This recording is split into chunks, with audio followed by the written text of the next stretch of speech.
When thinking about colors and textures for this movie, we actually had to start looking at some of the fashion forecasts for winter season, and one of the colors that kept coming back was the color orange. It's kind of like an ochre orange, and I think it gives it a really strong look because we're shooting at night. You see the orange and our heroes in orange.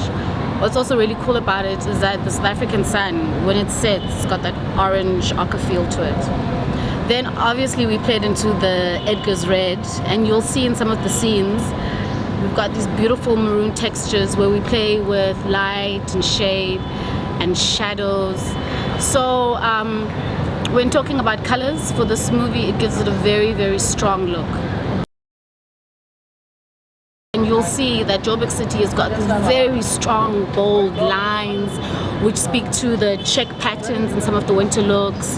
Then we've got very beautiful marble black buildings which speak to some of the colors you see. I really want the users to see how the city has inspired some of the looks that Edgars is bringing to you guys at home, and how the nature and just the energy that our models and the self-expression that they're having in all these scenes, that speaks to fashion, it speaks to Johannesburg, it speaks to South Africa. So I'm really excited for the audience to see that and vibe with that when they're in the stores as well. In South Africa, there's a very distinct fashion, especially in Johannesburg. Look, we're up the road from Braamfontein, where people have created their own style, and their style is dictating for it's style first, then city second. But in some places like Cape Town in South Africa, where it's crazy windy all the time, you got to dress for the city.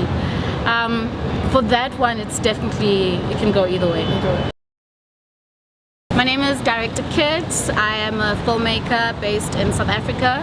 I'm working on the Edgars Breakout Winter Daydreamer film, and my job is to just bring the dream alive. So I hope you enjoy it.